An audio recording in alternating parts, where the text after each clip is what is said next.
Let me start broadly with the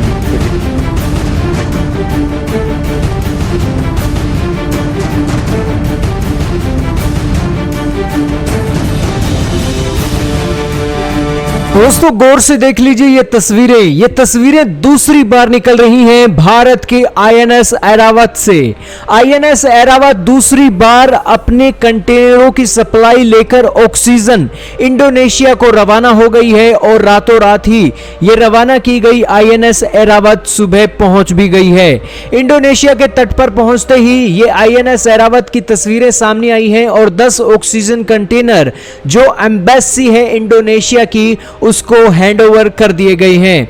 दोस्तों Indonesia के अंदर हालात बहुत खराब है कोविड-19 के कारण और केसों की संख्या लगातार बढ़ती जा रही है। यही कारण है कि इंडोनेशिया की सरकार लगातार हमसे ऑक्सीजन सिलेंडर की लेकर मदद मांग रही है और उस कड़ी में भारत की सरकार मदद करने के लिए आगे आ गई है। देश के अंदर कोरोना वायरस की सिचुएशन कुछ हद तक कंट्रोल में है। यही कारण है कि हमने ऑक्सीजन की सप्लाई की है इंडोनेशिया को और एक नहीं दो नहीं बल्कि 10 कंटेनरों की ये शिपमेंट भेजी गई है।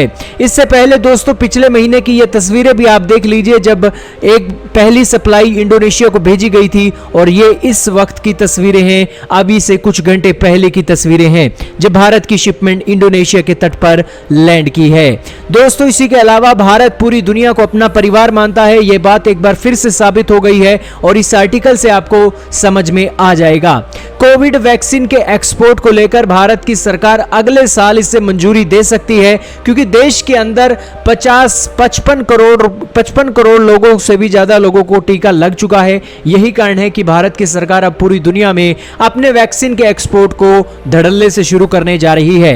हालांकि ऑफिशियल्स का कहना है कि अगले साल कोविड वैक्सीन के एक्सपोर्ट को भी मंजूरी दे दी जाएगी और बांग्लादेश जो हमसे रूठा फिरता है कि वैक्सीन नहीं मिली है तो उस कड़ी में हम अपनी वैक्सीन उन सभी रूठे हुए देशों को दोबारा से दे सकते हैं। वैसे दोस्तों भारत फ्री ऑफ कॉस्ट में भी वैक्सीन देगा और इस सिचुएशन में ये ऑक्सीजन सिलेंडर की भी सप्लाई हुई है। क्या कहना चाहेंगे भारत के इस रवैये के ऊपर? भारत तो जहां पर भी आपदा आती है वहां पर मदद करने के लिए पहुंच ही जाता है। एक बार फिर से भारत ने साबित कर दिया है कि पूरी दुनिया में जहां कहीं भी आपदा आएगी भारत की सरकार और सेना और इसी के साथ लोग मदद करने के लिए पहुंच जाएंगे क्योंकि भारत के लिए पूरी दुनिया ही एक इकलौता परिवार है।